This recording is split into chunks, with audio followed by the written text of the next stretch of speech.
Hello, good morning. In my first volume, I have told you about the basic contents of the chapter. Now, in this volume or video, I am going to explain the important questions of this chapter 1 of class 11th chemistry. Question number 1, without wasting time, let us start. How many significant figures are there in 0.005?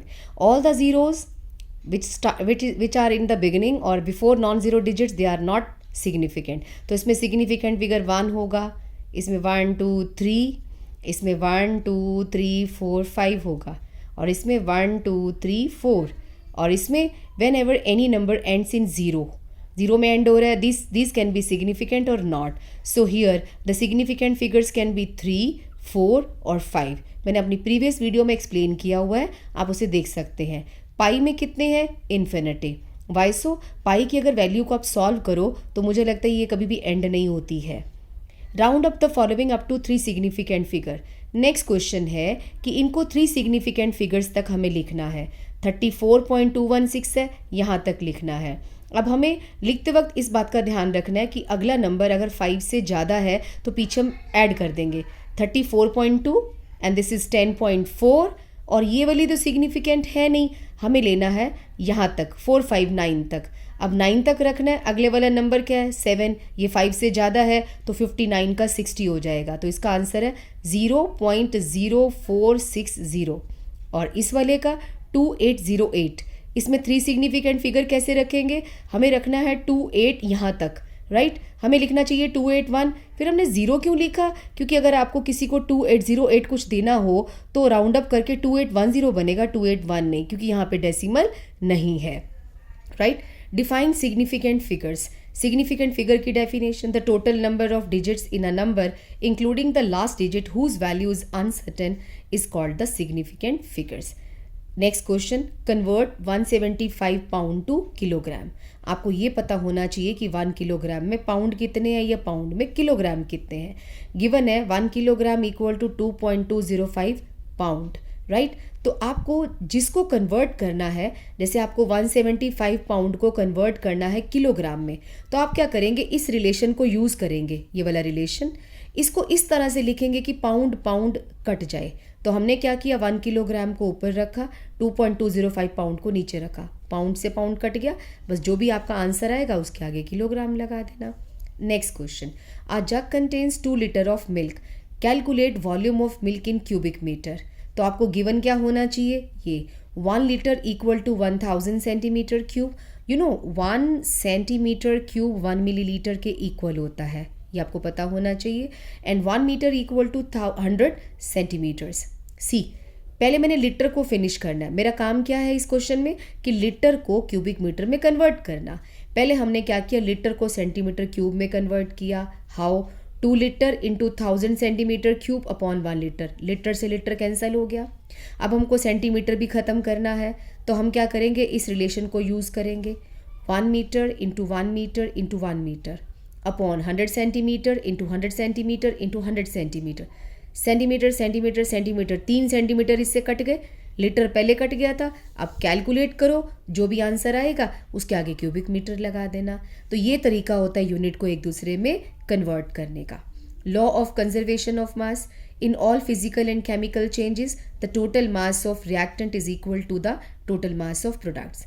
Law of constant composition. A chemical compound is always found to be made up of same element combined together in the same fixed proportion by mass. Law of multiple proportion. इसमें क्या है कि कोई भी compound है ना, उसमें जो उसका कॉन्स्टिट्यूएंट होंगे हमेशा फिक्स्ड रेशो में मिलेंगे. और लॉ ऑफ कंजर्वेशन ऑफ मास में कि total mass of the reactant है वो प्रोडक्ट के इक्वल होगा. मल्टीपल प्रोपोर्शन में क्या होता है? जब 2 एलिमेंट, यहाँ पे देखो नाइट्रोजन और oxygen, when 2 elements combine to make many compounds, then by keeping the weight of one element fixed. मैंने नाइट्रोजन का फिक्स कर दिया 28, यहाँ 14 था, 2 से मल्टीप्लाई कर दिया 28, यहाँ भी 14 इंटू 2 28, यहाँ भी 28 कर दिया. अब ऑक्सीजन का मास देखो, इसमें 16 है, इसमें 16 था, हमने इसको मल्टीप्लाई किया तो इसको भी 2 से कर दिया, 32 आ गया. इसमें 64 है मास, और इसमें कितना है? 28. उनका रेशो निकालो, सिंपल होल नंबर रेशो आएगा. तो ये लॉ क्या कहता है? When two elements combine to make two or more compounds, then by keeping the weight of one element fixed, the other element combine in simple whole number ratio. हमने nitrogen का wait सब में 28 कर दिया, oxygen का जो wait था उनका रेशो निकाला, वो सिंपल होल नंबर आया. ओके एक बार सिग्निफिकेंट फिगर्स दोबारा से देख लो. जो ज़ीरो स्टार्टिंग में होती हैं वो नॉन सिग्निफिकेंट होती हैं, जो ज़ीरो नॉन ज़ीरो डिजिट के बाद होती हैं वो सिग्निफिकेंट होती हैं, जो ज़ीरो बीच में आएंगी वो भी काउंट की जाएंगी. लेकिन अगर कोई नंबर ज़ीरो में एंड होता है और कोई डेसिमल नहीं होता तो वो ज़ीरो सिग्निफिकेंट हो भी सकती है, नहीं भी हो सकती. इसके लिए हम लोग साइंटिफिक नोटेशन लिखते हैं. कैसे? 126 इसको मैं ऐसे भी लिख सकती हूँ, 1.26 इंटू 10⁵ तो कितने सिग्निफिकेंट फिगर होंगे? 3. और अगर मैं यहाँ पे ज़ीरो लगा दूँ तो 4 हो जाएंगे, एक ज़ीरो और लगा दूँ तो 5 हो जाएंगे. नंबर तो उतना ही रहेगा. साइंटिफिक नोटेशन का मतलब होता है डेसिमल से पहले एक डिजिट होना चाहिए. नेक्स्ट है Gay-Lussac's law of gaseous volume. When gases react together, they always do so in volumes which bear a simple ratio to one another and to volume of products under similar condition of temperature and pressure. Means अगर जब gases react करेंगी H2 + Cl2 2HCl, उनका volume देखो 1 volume 2 volume, इनका ratio लेंगे तो ये simple whole number आएगा.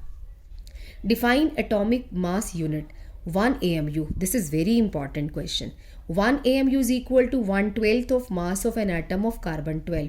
एक कार्बन का एटम लो, उसके 12 पीस कर दो, उसमें से एक टुकड़ा उठा लो, उसका जितना वेट होगा that will be 1 AMU. Define atomic mass. Why atomic masses are in fraction? Atomic mass of an element is average relative mass of its atom as compared to an atom of C12. Means किसी का atomic mass निकालना हो तो carbon 12 के जो atom होता है उसके रिस्पेक्टिवली निकालते हैं कि उससे कितना भारी है और कितना हल्का है. सो एटॉमिक मासेस फ्रैक्शन में क्यों होते हैं? Because of presence of their isotopes in different abundance, क्योंकि उनके आइसोटोप्स होते हैं. आपकी बुक में एक और क्वेश्चन है कि calculate average atomic mass of chlorine. Sorry, chlorine के 2 टाइप्स के एटम्स पाए जाते हैं, एक 35 मास वाला, एक 37 वाला.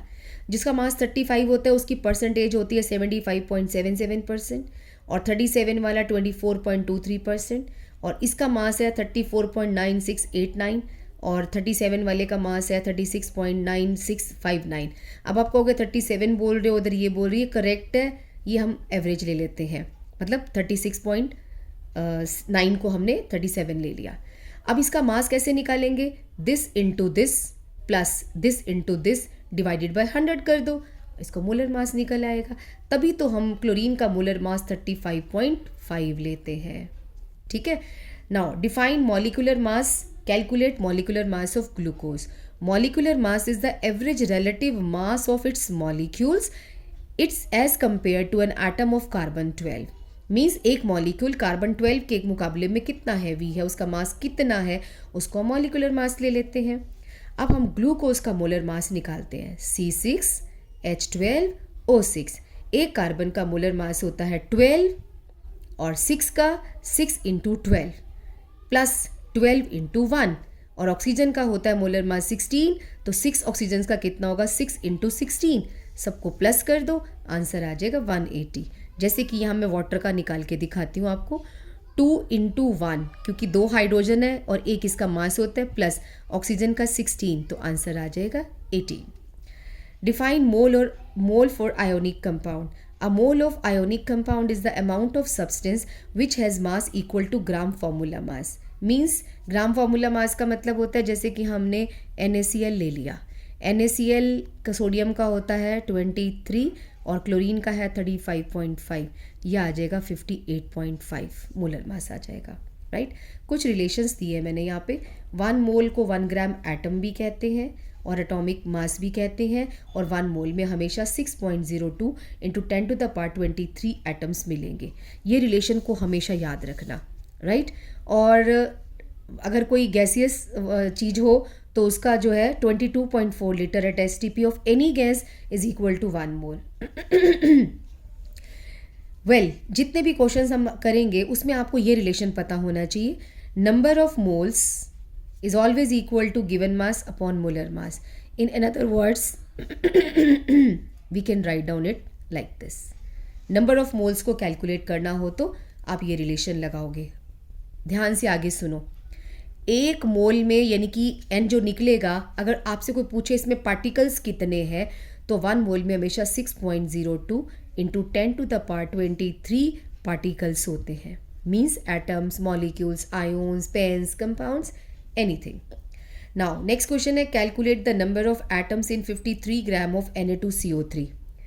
इस क्वेश्चन को आगे बढ़ने से पहले तो मुझे ये बताओ कि इसके एक मॉलिक्यूल में कितने एटम्स हैं. 2 सोडियम के, 1 कार्बन का, 3 ऑक्सीजन के. कितने हो गए? 6 हो गए. चलो पहले हम n निकालेंगे. Number of moles 53 given mass है upon molar mass. Molar mass कितना है निकालना पड़ेगा. कैसे? 2 सोडियम है, यहाँ मैं निकाल रही हूँ 2 इंटू 23 प्लस 1 कार्बन है 12 प्लस 3 ऑक्सीजन है तो 16 इंटू 3 आंसर आ जाएगा 106. तो गिवन मास अपॉन मोलर मास से डिवाइड किया, क्या आ गया? Number of moles. Number of moles को आप मल्टीप्लाई कर दो 6.02 इंटू 10⁻23 से तो नंबर ऑफ मॉलिक्यूल्स निकल आएगा. फिर 6 से मल्टीप्लाई क्यों किया? बिकॉज इसने क्वेश्चन में पूछा हुआ है एटम्स बताओ. अब एक मॉलिक्यूल में एटम 6 हैं तो हमने 6 से भी मल्टीप्लाई कर दिया. ठीक है. वैसे तो 9th क्लास वाला मुश्किल नहीं है. Which of the following has largest number of atoms. हमें नंबर ऑफ एटम्स निकालने का फॉर्मूला क्या था? Given mass upon molar mass into Avogadro. इसको हम कैपिटल N0 से रिप्रेजेंट कर देते हैं, एवोगैड्रो नंबर. ठीक है.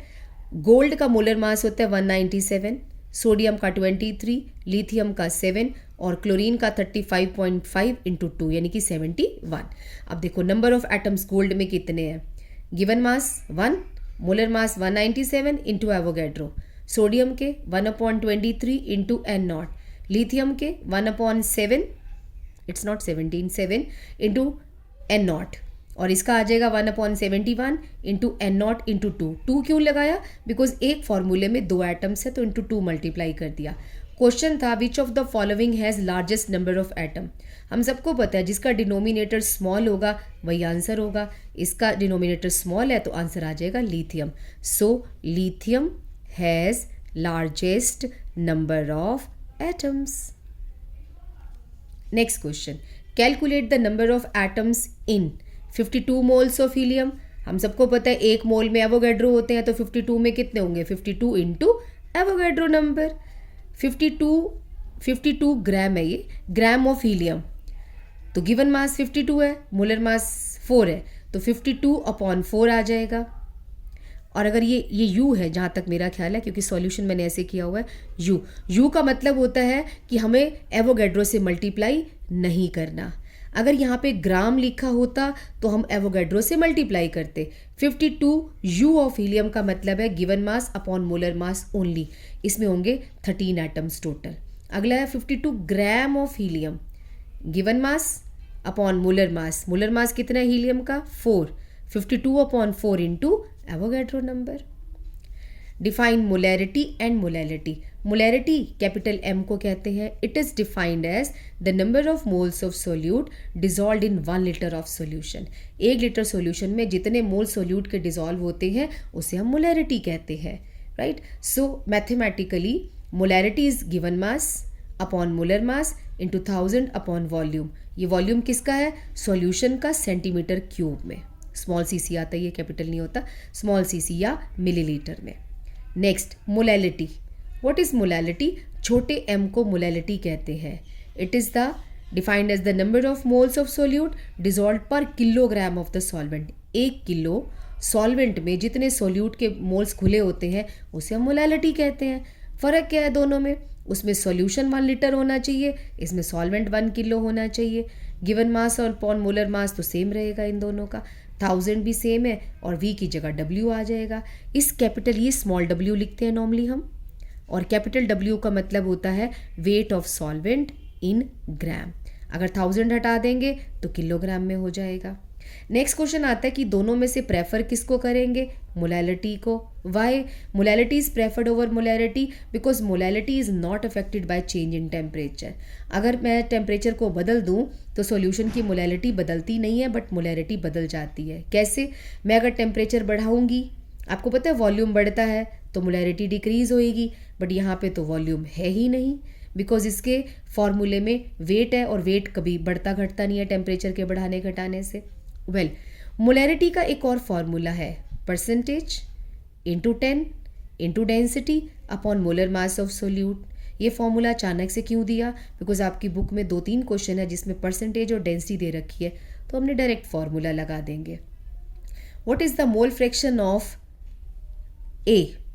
वैसे ही पूछ रहा है, से ए निकालो, मतलब मीनिंग क्या है ये, X A is equal to N A upon N A plus N B.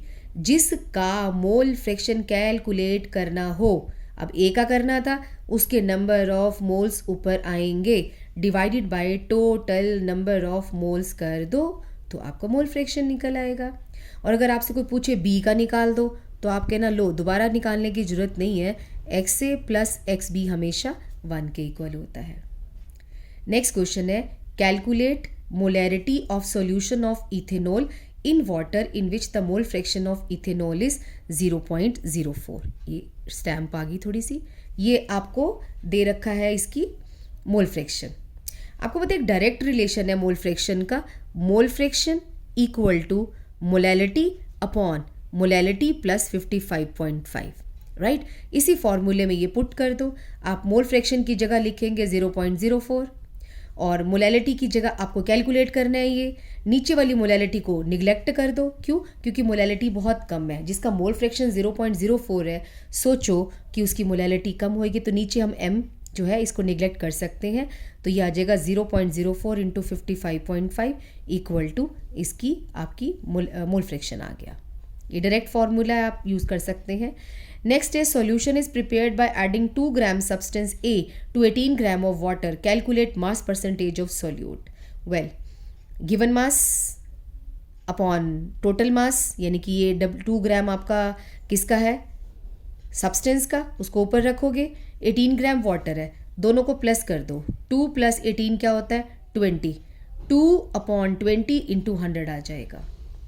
जिसकी परसेंटेज निकालनी हो उसको ऊपर रखते हैं, नीचे टोटल मास रखते हैं सॉल्यूशन का, इंटू 100 कर दो, परसेंटेज आ जाती है।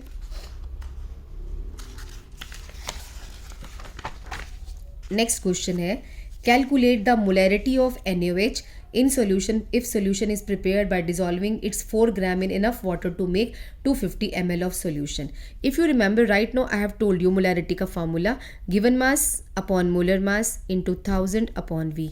given mass कितना है 4 ग्राम, मोलर मास कितना है NaOH का 40, 23 प्लस 16 प्लस 1 आप खुद कैलकुलेट करो, 40 इंटू 250 ml दे रखा है, 1000 अपॉन 250 आ जाएगा। मिलीलीटर में है, ये मिलीलीटर में होता है, ये देखो ये आंसर आ गया।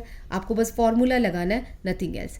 What is the concentration of solution of sugar? ये शुगर का फॉर्मूला है C12H22O11 in mole per liter if 20 gram is dissolved in enough water to make volume up to 2 liter। Same formula apply करेंगे, 20 given mass है, molar mass 342 होता है sugar का, calculate कर लो आप, 12 into 12 plus 1 into 22 plus 11 into 16, तो 20 upon 342 into 1/2। ये 1/2 क्यों लगाया, 1000 क्यों नहीं लगाया? बिकॉज वहाँ पे वॉल्यूम मिलीलीटर में था, यहाँ लीटर में है, लीटर में हो तो हम ऊपर 1000 नहीं लगाते। ये देखो 2 लीटर है तो 1/2, ये इसका आंसर आ गया। Next question, calculate mass of sodium acetate required to make 500 ml, this is 500 ml of 0.375 molar aqueous solution and molar mass is given this. Simply you have to put the formula। लगा लिया। अब आप ध्यान से देखो, 0.375 molar यानी कि molarity दे रखी है, मोलर मास भी दे रखा है और वॉल्यूम भी दिया हुआ है। निकालना क्या है, मास निकालना है, यानी कि W निकालना है। सबको पुट कर दो, इसकी जगह पे 0.375, W2 भी कैलकुलेटेड, मोलर मास की जगह 82, 1000 अपॉन वॉल्यूम दे रखा है 500। सब कुछ पुट कर दो, ये 500 ml है जो स्टैम्प के पीछे छुप गया है। वेल ठीक है, water mark sorry here. Calculate the concentration of nitric acid in mole per litre.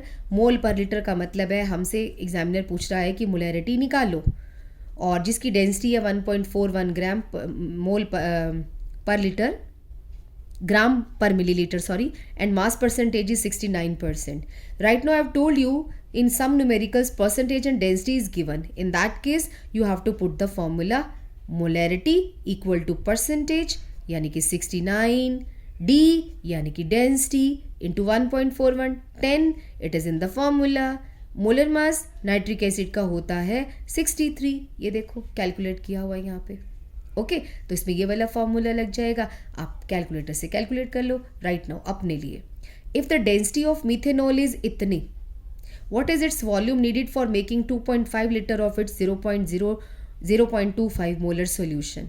इस क्वेश्चन में क्या पूछा गया है, वॉल्यूम पूछा गया है और एक वॉल्यूम दे रखा है। When ever in any numerical volume यानी कि ट्वाइस एनीथिंग इज देयर, तो फॉर्मूला इस तरीके से लगाते हैं, इसमें दो वैल्यूज़ को डिवाइड कर दो, या फिर यहाँ पे याद करो फॉर्मूला लगेगा m1v1 equal to m2v2। Molarity का कौन सा फॉर्मूला लगेगा ये इस बात पर डिपेंड करता है कि क्वेश्चन में क्या दे रखा है। यहाँ परसेंटेज और डेंसिटी दे रखा था, हमने वो वाला फॉर्मूला अप्लाई किया। यहाँ पे वॉल्यूम एक पूछा हुआ है, एक दे रखा है, तो या तो दो वैल्यूज़ को डिवाइड कर दो आपस में, दो मोलैरिटीज़ को लिख के, या फिर फॉर्मूला लगाएंगे m1v1 equal to m2v2। Well m1 क्या है ये देखो, यहाँ लिखा है 0.793 किलोग्राम पर लीटर, राइट। तो हम लोग क्या करेंगे 0.793 अपॉन इसके मोलर मास से डिवाइड कर दिया हमने, और मोलर मास किस में लेना है, किलोग्राम में, बिकॉज इसका 32 ग्राम होता है मोलर मास, और किलोग्राम में लोगे तो 0.032 हो जाएगा। तो ये आपका मोलैरिटी आ गई, इसकी मोलैरिटी आ गई, ये m1 की जगह पुट कर दो। इसका वॉल्यूम निकालना था, v1 निकालना है, v2 कितना है 2.5 लीटर, और m1 कितना, m2 कितना 0.25, इन दोनों को मल्टीप्लाई कर दो, ये आपका आंसर आ जाएगा 0.0252 लीटर। आंसर लीटर में क्यों आया, क्योंकि हमने यहाँ पे 2.5 लीटर लिया था, तो जो वैल्यू लोगे वही आएगी ना। और मिलीलीटर में कन्वर्ट करना हो तो 1000 से मल्टीप्लाई कर दो, 25.22 मिलीलीटर आ जाएगा।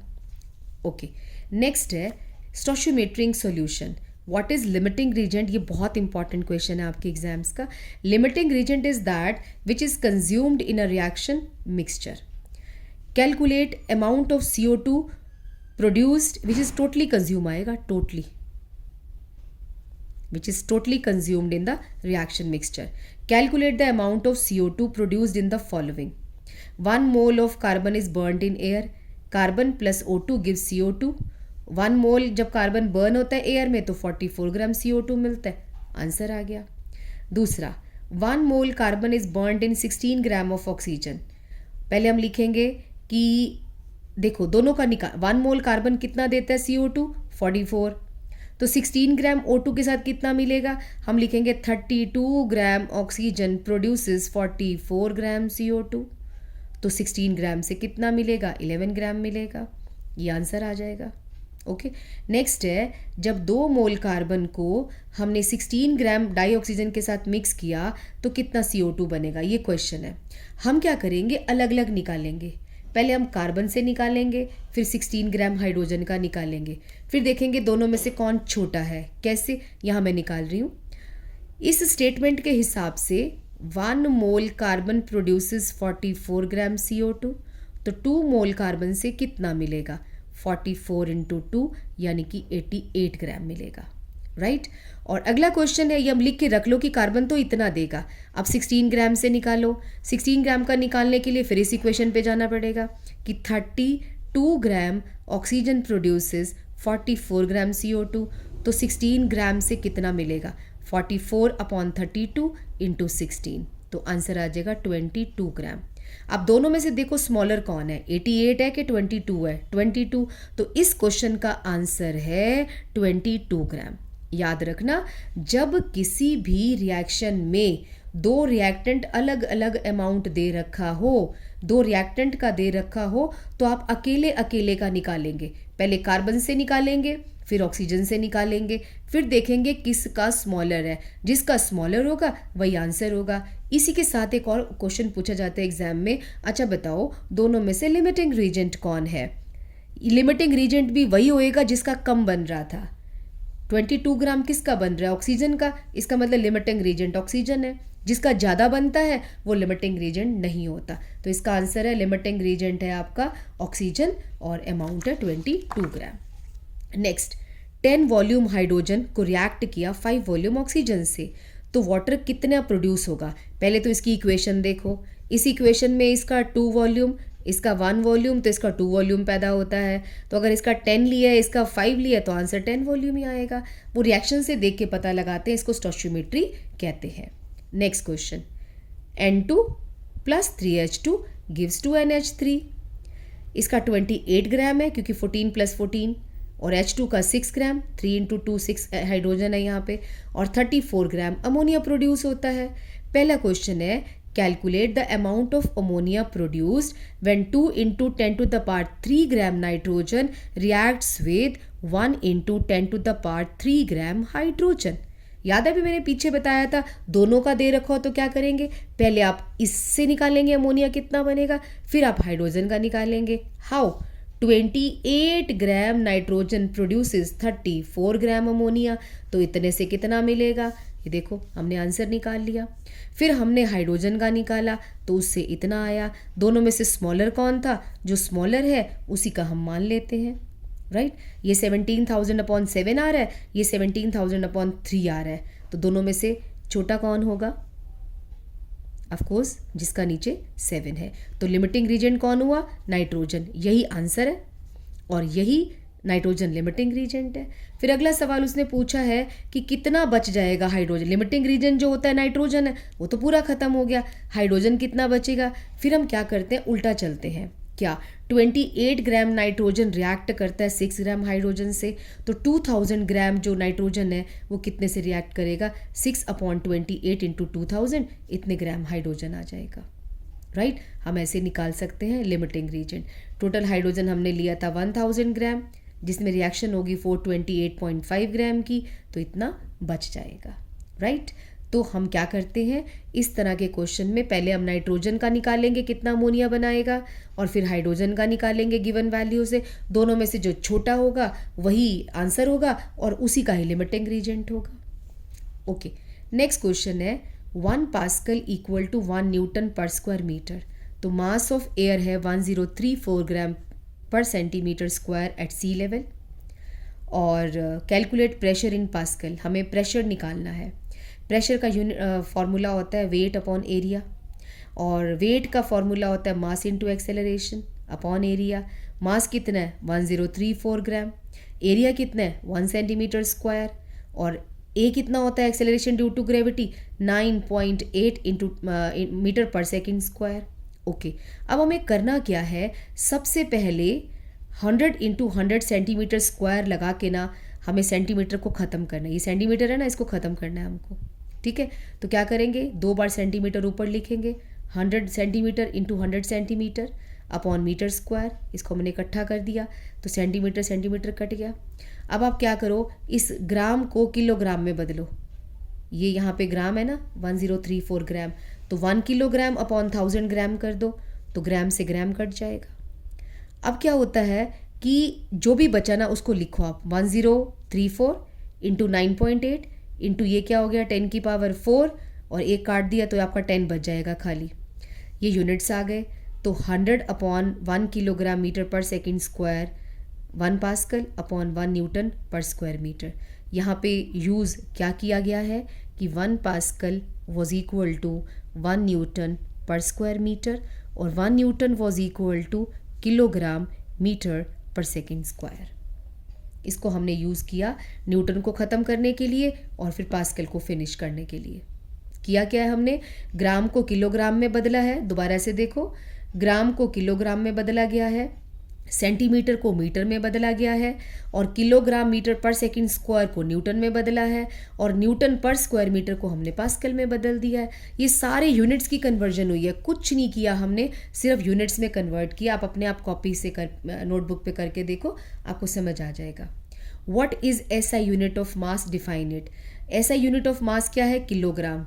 किलोग्राम एसआई यूनिट होता है मास का, और डिफाइन कैसे करेंगे? It is defined as the mass of platinum iridium platinum iridium का सिलेंडर बना हुआ रखा हुआ है, stored in air tight jar at International Bureau of Weights and Measure in France.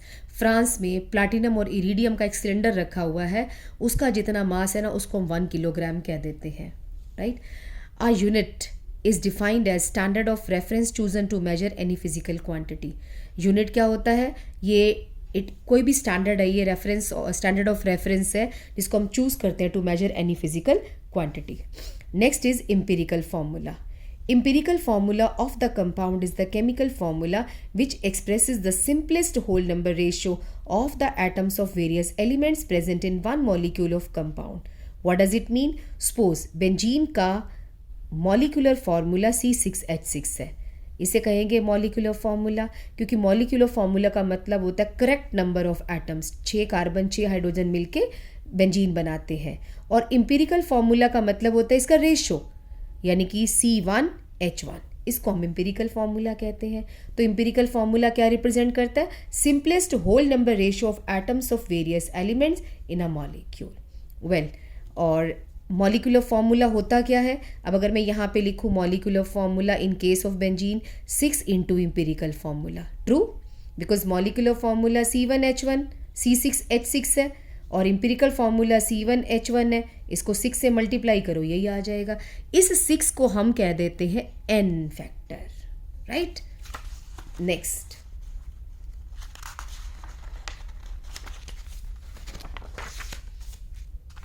Question है, a compound contains 4.07% hydrogen and 24.27% carbon and 71.65% of chlorine, molecular mass इतना है। molecular formula और empirical formula निकालो। अगर कभी परसेंटेज दे रखी हो elements की, पहले वो लिख लो, ये देखो परसेंटेज लिखी मैंने। फिर क्या करना है, इसकी परसेंटेज को इसी के मास से डिवाइड करो, यानी कि 24.27 को 12 से डिवाइड करना है, इसको 1 से, क्योंकि इसका मोलर मास 1 होता है, इसको हमें 35.5 से करना है। इन तीनों में से जो सबसे छोटा होगा उससे सबको डिवाइड कर दो। 2.02 सबसे स्मॉल है तो इसी से सबको डिवाइड कर दो, इसको भी, इसको भी, इसको भी। तो इसका आंसर आ जाएगा 1 2 1, मीन्स 1 कार्बन है, 2 हाइड्रोजन है और 1 क्लोरीन है। ये आ गया आपका एम्पिरिकल फॉर्मूला। लेकिन एग्जामिनर ने पूछा मॉलिक्यूलर फार्मूला बताओ, कोई बात नहीं, हम n निकाल लेते हैं। n कैसे निकालेंगे? ऊपर रखो मॉलिक्यूलर फार्मूला मास, नीचे लिखो empirical formula mass. Molecular formula mass given है 98.96 ग्राम, और ये हमने यहाँ से कैलकुलेट किया, C1H2 Cl2 का है मास, ये आंसर आ गया 2। अब n आपका 2 आ गया, इस 2 को एम्पिरिकल फार्मूला से मल्टीप्लाई कर दो, मीन्स आपका हो जाएगा इसको देखो CH2 Cl2 का होल ट्वाइस किया, C2H4 Cl2 आ जाएगा। Okay, so next question is calculate the molecular mass of water CO2 CH4। कैसे निकालेंगे? 2 + 16, 12 + 2 × 16, 12 + 4 × 1, ये आपके आंसर्स आ गए। AMU का मतलब होता है हमने एक एक मॉलिक्यूल का मास निकाला है। Next question, calculate the mass percentage of different elements present in sodium sulphate. Question का मतलब है सोडियम सल्फेट में कितने % सोडियम है, कितने % सल्फर है, कितने % ऑक्सीजन है। सबसे पहले हम क्या करेंगे, इसका मोलर मास निकालेंगे। कैलकुलेट कर लिया। अब परसेंटेज मान लो मैंने सोडियम की निकालनी है, तो सोडियम कितना है 46 को रखेंगे ऊपर और मोलर मास जो इसका आया वो रखेंगे नीचे, इंटू 100 कर देंगे। ये देखो मैंने यहाँ सॉल्व किया हुआ है। Na2SO4 का मोलर मास आया 142 और सोडियम का मास परसेंटेज कितना है 46/142 इंटू 100, ये आ जाएगा। और सल्फर का निकालना है तो एक सल्फर था ना 32 अपॉन टोटल इंटू 100। ऑक्सीजन का निकालना है 4 ऑक्सीजन है ना 64/142 इंटू 100, ये ऑक्सीजन का आ गया। इसे हमें परसेंटेज निकाल लेते हैं। Next, calculate the amount of carbon dioxide that could be produced when 1 mole of carbon is burned in air. 1 mole of carbon is burnt in 16 gram of dioxygen, 2 mole of carbon are burnt in 16 gram of dioxygen। ये क्वेश्चन हमने अभी अभी repeat किया है पीछे। Okay, next question है calculate the mass of sodium acetate required to make 500 ml of इतने molar aqueous solution, molar mass इतना। ये क्वेश्चन भी हमने अभी किया है, जो मैंने पीछे समझाया था कि फॉर्मूला लगा दो given mass upon molar mass into 1000 upon V। Given given given, this is known, और कैलकुलेट कर लो, W आ जाएगा आपका। ओके, ये सब कुछ गिवन है। आप ध्यान से देखो, अभी पीछे किया हमने थोड़ी देर पहले। How much copper can be obtain from 100 gram of copper sulphate, atomic mass copper का इतना है। क्वेश्चन है कि मेरे पास 100 ग्राम कॉपर सल्फेट रखा गया है, तो उसमें कॉपर कितना मिलेगा मुझे। बड़ा ही सिंपल है, पहले इसका मोलर मास निकाल लो, आ गया 159। कैसे, कॉपर का है 63.5 और आपके सल्फ़र का है 32, ऑक्सीजन का है 16 इंटू 4, ये आपका मोलर मास आ गया। यू टेल मी 159.5 ग्राम में कॉपर कितना है, इतना। तो आप लिखेंगे 159.5 gram of copper sulphate contains 63.5 gram copper, तो 100 ग्राम में कितना होगा। ये देखो, इतने में है इतना, तो 100 में कितना होगा, ये हम कैलकुलेट कर लेंगे। नेक्स्ट क्वेश्चन है आपका, calculate the atomic mass, average atomic mass of chlorine using following data. ये भी अभी किया हमने, this into this plus this into this upon 100 कर दो। सॉरी, आपका आंसर आ जाएगा। This is important question. ये दिया हुआ है 3 मोल्स ऑफ इथेन, 3 मोल है इथेन के। Calculate the number of moles of carbon atom. 1 मोल में 2 कार्बन एटम है, तो 3 मोल्स में कितने होंगे, 6 मोल्स होंगे। Next, number of moles of hydrogen atom. 1 मोल में कितने हैं, 6 एटम है, 6 मोल्स हैं हाइड्रोजन के, तो 3 मोल्स में कितने होंगे, 18 होंगे। Next, number of molecules of ethane. अब उसने मॉलिक्यूल्स पूछे, मोल नहीं पूछे। 1 मोल में होते हैं हमेशा एवोगैड्रो। देखो, 1 मोल में होंगे 6.02 इंटू 10 टू द पावर 23, तो 3 मोल में कितने होंगे, 3 into 6.02 into 10 to the power 23। Next, what is the SI unit of mass, how it is defined, kilogram, and definition हमने अभी पीछे दे दी है। A sample of drinking water was found to be severely contaminated with chloroform CHCl3 supposed to be carcinogen. Level of contamination was 15 ppm. Calculate this in percentage by mass and determine the molarity. Question है कि drinking water में 15 ppm हमने chloroform डाल दी, बताओ कितने percent डाली। 15 ppm का मतलब है मैंने 10 की पावर 6 सॉल्यूशन में, यानी कि इतने ग्राम सॉल्यूशन में मैंने 15 ग्राम डाली है, तो 100 में निकालनी है, सिंपल। तो क्या आएगा, गिवन मास 15, सॉल्यूशन का मास 10 की पावर 6 और इंटू 100 कर दो, परसेंटेज आ गया। नेक्स्ट, कि हमें मोलैरिटी निकालनी है। मोलैरिटी निकालने के लिए क्या करना पड़ेगा, इस तरीके की बजाय मैं आपको एक सिंपल फॉर्मूला बताती हूँ, given mass upon molar mass into 1000 upon volume, right. हमें मोलैरिटी निकालनी है। गिवन मास कितना है, 15 ग्राम, ऊपर लिखा हुआ है। मोलर मास कितना है, क्लोरोफॉर्म का मोलर मास है 118.5, यहाँ निकाला हमने 12 प्लस 1 प्लस 3 इंटू 35.5, यह आ गया इंटू 1000। यहाँ पे वॉल्यूम ऑफ सॉल्यूशन आना चाहिए था। आपको पता है 10 की पावर 6 में अगर हमने मिला भी दिया ये 15 ग्राम हमने, तो दोनों को प्लस करेंगे, लगभग आंसर यही तो आएगा। तो इसी को आप वॉल्यूम ले लो, because density of water is taken to be 1, so ये यहाँ पे आ जाएगा 10 की पावर 6। तो आप इस फॉर्मूले से डायरेक्टली मोलैरिटी कैलकुलेट कर सकते हैं। Next, express the following in scientific notation. Scientific notation का मीनिंग होता है कि 0 शुरू में नहीं रखते, नॉन ज़ीरो डिजिट डेसिमल से पहले आएगा 1 और उसके बाद सारे डिजिट और 10 की पावर में ले जाओ। हम इसको लिखेंगे 4.8 इंटू 10 की power -3। Why so, because answer यही आना चाहिए। इसका मीनिंग है 2.34। देखो, डिजिट से, डॉट से पहले एक ही डिजिट रखना, ध्यान रखना, डेसिमल से पहले केवल एक ही डिजिट होना चाहिए। सो इट इज़ 2.34 इंटू 10 की पावर 5। इसको सॉल्व करो तो आंसर यही आएगा, 8.008 इंटू 10 की पावर 3, और ये लिखेंगे 5.00 इंटू 10 की पावर 2, क्योंकि आंसर 500 आना चाहिए। अगला है 6, ऑलरेडी एक ही डिजिट है डेसिमल से पहले, अब क्या करें, इंटू 10 की पावर 0 कर दो, क्योंकि लगानी है, ज़रूरी है। तो 10 की पावर 0 का मतलब 1 होता है। तो साइंटिफिक नोटेशन का मतलब होता है डेसिमल से पहले एक डिजिट होना चाहिए और 10 की पावर को एडजस्ट करके मीनिंग निकाल लो वो वाला। Next, the following data was obtain for die nitrogen and oxygen react together. ये देखो, 14 ग्राम नाइट्रोजन 16 ग्राम ऑक्सीजन से रिएक्शन करता है, ये 32 से 28, 32 से ये। अब हमें कहता है कि which law of chemical combination, अभी किया हम लोगों ने लॉ ऑफ मल्टीपल प्रोपोर्शन, ये वो कर रहा है, तो इसका आंसर है law of multiple proportion. Fill in the blanks following conversions. 1 kilometre कितने mm के इक्वल है? देखो 1 किलोमीटर को mm में बदलने के लिए पहले 1 किलोमीटर लिखा, पहले 1 किलोमीटर को मीटर में बदल लो, into 1000 metre upon kilometre, cancel हो गया।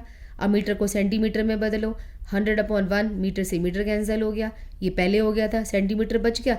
अब सेंटीमीटर को मिलीमीटर में बदलो, into 10 millimetre upon 1 centimetre, centimetre भी कट गया, तो ये आपका आंसर आ गया। ठीक है, नेक्स्ट है 1 किलोमीटर को हमने बदलना है पिकोमीटर में, 1 kilometre into 1000 metre upon 1 kilometre, cancel. अब पिकोमीटर और मीटर का क्या रिलेशन होता है? 1 पिकोमीटर इक्वल टू 10⁻12 मीटर, तो हमने ये रिलेशन लगाया, तो मीटर से मीटर कट गया, किलो से किलो कट गया, पिकोमीटर में आंसर आ गया। 1 मिलीग्राम को नैनोग्राम में बदलना है, पहले 1 मिलीग्राम को ग्राम में बदलो, 1 ग्राम अपॉन 1000 मिलीग्राम, मिली से मिली कट गया। अब 1 किलोग्राम अपॉन 1000 ग्राम, तो ये आपका आ जाएगा, मिलीग्राम्स को हमने बदलना है नैनोग्राम में। नैनोग्राम क्या होता है? अब सुन लो पहले, 1 नैनोग्राम इक्वल टू 10⁻⁹ ग्राम होता है। ओके, यहाँ बदला हुआ है, पहले हमने उसको बदला है, यहाँ पे मिसिंग था, ये किलोग्राम होना चाहिए। पहले हमने किलोग्राम में कन्वर्ट किया है, फिर हमने नैनोग्राम में किया है। 1 नैनोग्राम इक्वल टू 10⁻⁹ ग्राम होता है, तो हमने इसको डिवाइड कर दिया। देखो डिवाइड कैसे करते हैं, मल्टीप्लाई डिवाइड, हमें ये यूनिट फिनिश करना होता है, तो उस हिसाब से उसकी एडजस्टमेंट कर लेते हैं। डिवाइड करना है कि मल्टीप्लाई, वो हमें यूनिट से पता चलता है। ओके, सो 1 ml, मिलीलीटर को हमने लीटर में बदलना है, तो 1 millilitre equal to 1 millilitre into 1 litre upon 1000 ml, ml से ml कट गया, तो सीधा आपका आंसर आ गया, राइट, 10⁻³ लीटर आ जाएगा। अगर सेंटीमीटर में बदलना हो तो 1 मिलीलीटर सेंटीमीटर क्यूब के इक्वल होता है, तो 1 centimetre into 1 centimetre cube into 1 decimetre into 1 decimetre into 1 decimetre. Why so? Because centimetre 3 बार था, तो आपको 3 बार लिखना है। 10 10 10, 3 सेंटीमीटर कट गए, तो आपका आ गया 10⁻³ डेसीमीटर क्यूब। नेक्स्ट क्वेश्चन है, if the speed of light is 3 into 10⁸ metres per second, then calculate the distance covered by light in 2 nano second, right. तो नैनो सेकेंड को सेकेंड में बदल लो, 10⁻⁹ सेकेंड आ जाएगा। Formula distance covered equal to speed into time, तो speed भी दे रखी है, टाइम भी दे रखा है, उसको सेकेंड में कन्वर्ट करो, उसको मीटर पर सेकेंड में पहले से ही दे रखा है, और आपका आंसर आ जाएगा। Next question, in the reaction A + B2 gives AB2, identify the limiting reagent if any in the following mixture. 300 atoms of A, 200 molecule of B। From this reaction साफ पता चल रहा है कि एक एटम A का एक मॉलिक्यूल B का रिएक्शन करता है, तो 1 मोल या 1 मॉलिक्यूल AB2 का बनता है। पहले क्वेश्चन में उसने लिखा 300 एटम्स, तो ये 300 मॉलिक्यूल होना चाहिए था, उसने दिया है 200, तो ये लिमिटिंग रीजेंट है। क्वेश्चन है इसमें से लिमिटिंग रीजेंट पता लगाना, यानी कि कौन कम है, ये कम है। अगले में 2 मोल A के 3 मोल B के, यहाँ पे A कम दे दिया उसने, क्योंकि ये दोनों का same number of moles use हो रहा है। अगला 100 एटम A के 100 मॉलिक्यूल B के, भाई यहाँ तो कोई भी लिमिटिंग रीजेंट नहीं है, पूरा पूरा डाला है आपने सामान।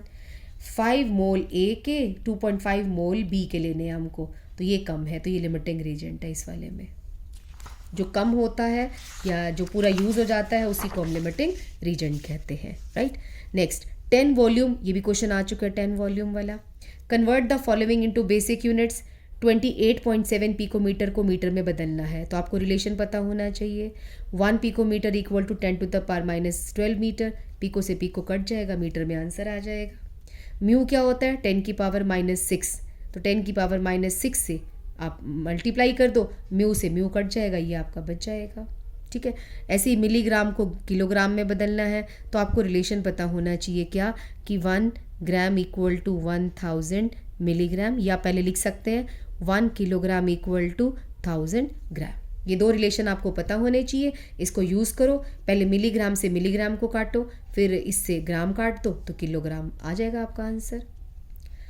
What will be the mass of 1 carbon atom in gram? Very simple, 12, जो 1 मोल ऑफ कार्बन एटम्स होता है 12 ग्राम, 12 ग्राम इतने एटम्स का वेट होता है, तो एक एटम का वेट कितना होगा? 12 अपॉन एवोगैड्रो आ जाएगा, यानी कि मास ऑफ वन एटम निकालना हो, direct formula you can use molar mass upon Avogadro number. एक एटम का मास निकालना है कार्बन का, तो कार्बन का मोलर मास ऊपर रखो, नीचे एवोगैड्रो नंबर लगा दो। डायरेक्टली भी हम लोग कर सकते हैं। नेक्स्ट है, how many significant figure should be present in answer of the following calculation.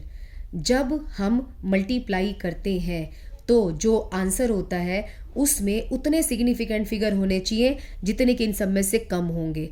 इसमें सिग्निफिकेंट फिगर है 4, क्योंकि शुरू वाली 0 हम काउंट नहीं करते। इसमें सिग्निफिकेंट फिगर है 5, इसमें है 3, इसमें है 4, तो आंसर में 3 होने चाहिए, क्योंकि सारे नंबर्स में से जिसका सबसे कम होता है ना, लीस्ट प्रिसाइज वैल्यू होती है, तो आंसर में उतने सिग्निफिकेंट फिगर होने चाहिए। इसमें कितने सिग्निफिकेंट फिगर होंगे, इसमें प्लस यानी कि एडिशन और सब्ट्रैक्शन में जिसका लीस्ट डेसिमल प्लेस होता है ना, इसमें डेसिमल प्लेस कितना है 4 4 4, तो आंसर में 4 ही आएंगे। अच्छा, इन दोनों में से एक होल नंबर है और एक डेसिमल है। होल नंबर को हम काउंट नहीं करते, तो जितने डेसिमल हैं वो सारे के सारे आएंगे, ये देख लो। एग्जैक्ट नंबर को कहता छोड़ना है हम लोगों को, तो 4 सिग्निफिकेंट फिगर थे तो आंसर में भी 4 ही होने चाहिए, और तीसरे में तो सबके 4 थे तो आंसर में 4 ही होने चाहिए। ओके, नेक्स्ट क्वेश्चन है कि एक वेल्डिंग फ्यूल गैस है जिसमें कार्बन हाइड्रोजन की है ओनली, उसमें जब हमने उसको जलाया उसको ऑक्सीजन में, तो 3.38 ग्राम कार्बन डाइऑक्साइड प्रोड्यूस हुई, 0.690 ग्राम वाटर प्रोड्यूस हुआ और कुछ नहीं बना। ठीक है, तो जो वॉल्यूम था 10 लीटर का उसी गैस का, उसका वेट था 11.6 ग्राम। तो क्वेश्चन है calculate the empirical formula and molar mass of the gas and molecular formula. सबसे पहले हम इस कार्बन डाइऑक्साइड में कार्बन कितनी है ये पता लगाएंगे। हाउ, 3.38 ग्राम कार्बन में कितना कार्बन का अमाउंट है, 12/44। वाई सो, क्योंकि CO2 का मोलर मास होता है 44, कार्बन का होता है 12। 44 ग्राम CO2 में 12 ग्राम कार्बन होती है, तो हमने लिखा 12/44 इंटू 3.38 कार्बन डाइऑक्साइड, इतने ग्राम कार्बन होगा। अच्छा, हाइड्रोजन कितना होगा, 2/18। वाई सो, वाटर के 18 ग्राम में 2 ग्राम हाइड्रोजन होती है, तो 2/18 इंटू 0.690, ये हाइड्रोजन आ गया, ये कार्बन आ गया, दोनों को प्लस कर दो तो ये आपका आ गया 0.9985 ग्राम, ये हाइड्रोकार्बन आ गया आपका। अब हम निकालेंगे कार्बन की परसेंटेज। कैसे, कार्बन का अमाउंट दिस अपॉन टोटल, यानी कि दिस इंटू 100, कार्बन की परसेंटेज आ गई 92.32%। और हाइड्रोजन की परसेंटेज निकालनी हो तो ये हाइड्रोजन का weight upon total weight into 100, तो ये हाइड्रोजन की परसेंटेज आ गई।